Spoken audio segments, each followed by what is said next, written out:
Hey everyone, I am Lisa Dison. For today's video, we tackle about a business plan together with my group mates. Okay, what is business plan? A business plan is a document that where entrepreneur follow the steps or there is a business plan diri nimo makita ang mga steps by steps kung saan yung pag-start sa imong business. And also, a business plan is serves as a roadmap to describe your business on how it will grow and operate, and also to achieve your goal about your business. Next is a purpose of business plan that will report by Miss Lastimoso. Good morning, ma'am. Good morning, classmates. I'm Judy Ann Lastimoso, and my topic is about the purpose of business plan. The purpose of business plan is to define your goals and how to achieve them, to secure funding from investors, guide your business operations, track your progress and make adjustments, and of course, to attract talented employees and partners. And also, having a business plan is a map for your journey, for your business journey. It helps you know where you're going, like what are your goals, what kind of business do you want to build. It helps you define your vision clearly. And also, it helps you to see the path ahead. Like how will you get there? The business plan lays out your strategies, tactics, and milestones to achieve your goals. It also helps you avoid getting lost. Because it helps business plan will helps you stay on the track and make informed decisions, even when the things get tough. And also it helps you find the right resources to identify the potential challenges by analyzing your business environment and competition. The purpose of business plan is to clarify your vision, secure resources, and make informed decision. And also, it helps you increase your chance of success. So, good afternoon, no? I am Juanito John Lupugan from Group 7. My topic is about the parts of the business plan from title page to market strategy. So, first, no, is ang title page is ginaserve na siya as a welcome mat that leads to your full business plan. So, diri gina-include ang mga business name or company's name or company's logo, then addresses or either contact details nga pwede makita sa mga readers or consumers. Then next, no, is ang executive summary. Diri, as you can see na diri mabutang ang concise overview para sa company, like including key elements as the business concept. Included na po diri ang mission, vision, market opportunities, ug ang gina-offer sa business nga products and services, then final projections. So ang executive summary, no, is kibali isa na siya sa mga most critical section para sa business plan, kay diri gina-include ang mga important information in order masabtan sa mga leaders kung unsay naa ni nga business. So next is ang description of the business. So ang description of the business, no, is dire gina-summarize ang unsay ginabuhat sa company or unsay ilang mga purpose and what makes it unique. So dire gina-include ang mga ways nga pwede madani nimo ang mga customers in order nga sa imo mo duol or sa imong company mo duol. So ang kining business description, no, is critical component ni siya para sa imong business plan and immediately follows your executive summary. So next, no, is the description of the products or services. So inside the description of the products or services, diri ang most important components para magbutang ka og business plan. Kibali diri gina-include ang tanan nga prospective reader needs to understand and products you sell. So in order makadani ka og mga customers, so dapat unique sa imo mga ways, o dapat included gyud diri ang mga description unsay advantage and disadvantage sa products or services. So next is ang market strategy. So ang market strategy kani siya ang ginabuhat sa mga nagabuhat og business plan nga para unsay mga way or long term plan para ma-achieve ang goal sa isa kumpanya, para ma-understand ang mga needs sa customers while creating a distinct and sustainable competitive advantages. So diri gina-encompass ang tanang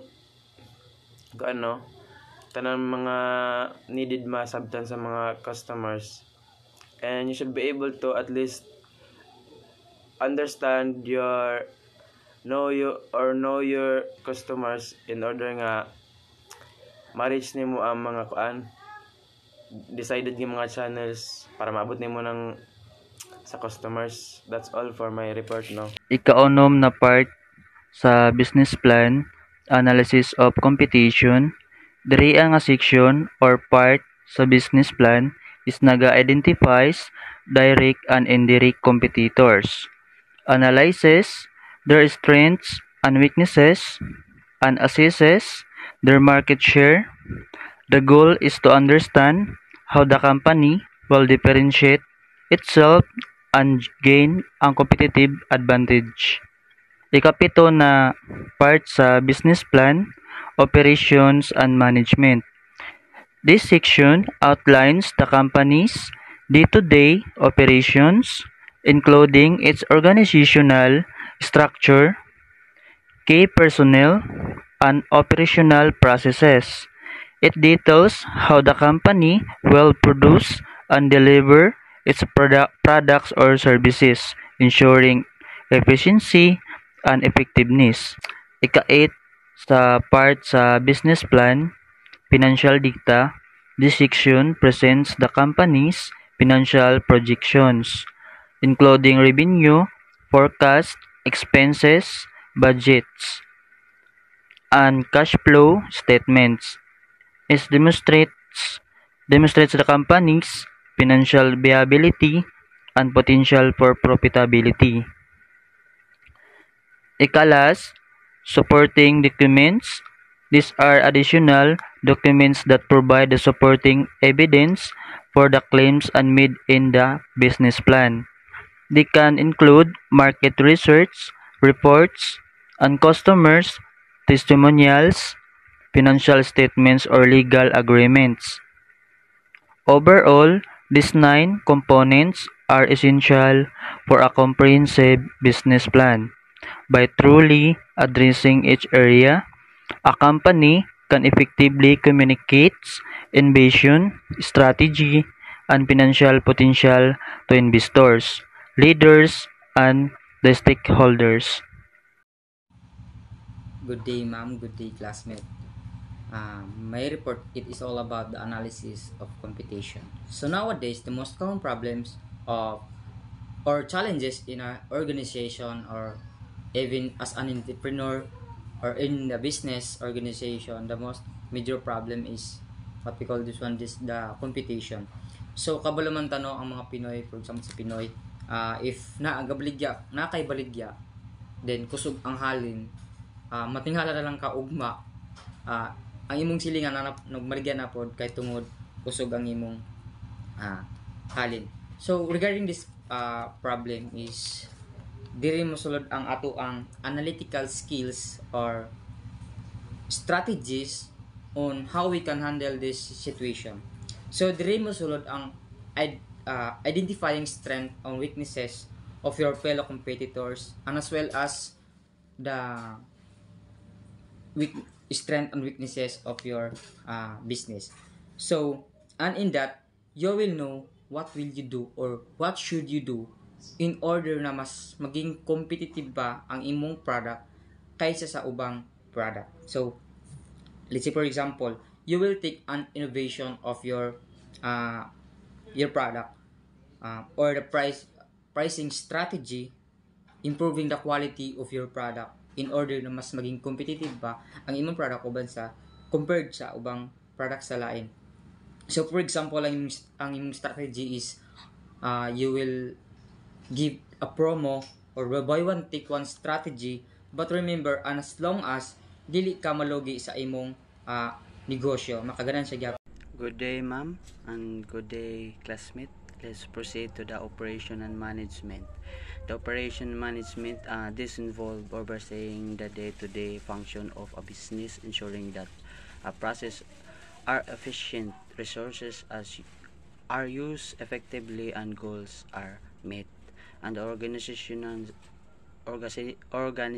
structure, this is the framework that defines how activities are directed within a company, showing roles, responsibility, and the hierarchy of authority. And the operating expense, these are the regular costs necessary to run a business, like rent, utilities, payroll, and the marketing, essential for daily operation but not direct tied to production. And the capital requirements, this refers to the amount of money a business need to start up or expand, including funds for asset, equipment, and other investment.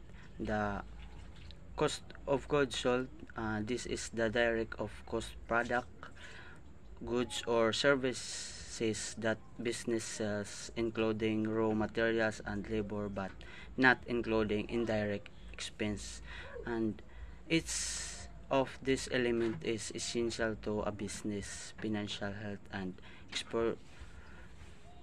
operational efficiency. They help companies balance growth and manage expenses and structure themselves effectively for both short-term operation and long-term sustainability. Good day, everyone. Good day, ma'am. So my topic is all about supporting documents. Supporting documents, it can provide extra information that accompanies or substances a primary document, claim, or transaction. So supporting documents it can use to academia, business, administration, and the other areas. And documents are generally required by institution, employers, or authorities to ensure transparency, accuracy, and credibility. Here's the list of the supporting documents. First is the owner's resume. It typically refers to a summary documents that highlights the professional background, skills, and accomplishment of the individual who owns or leads the business. Second one is a contract with a supplier.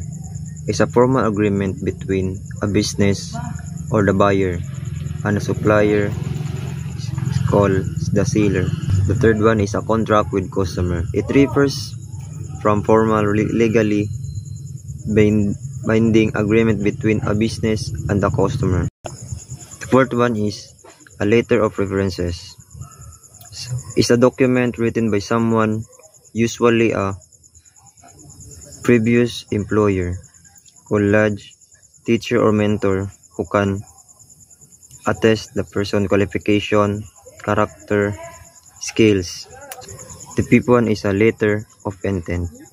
It's a document that outlines the primary understanding between two or more parties who intend to formalize a partnership transaction. 6. A copy of terms list.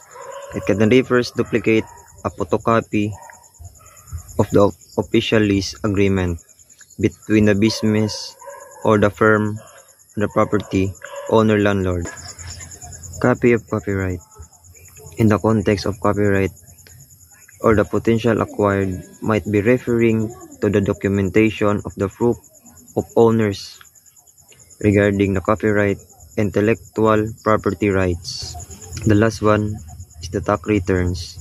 For the past 3 years, it refers to the tax documentation filed with the government for each of the previous 3 years. These returns include information about income, decisions, deductions, tax credits, and tax owed.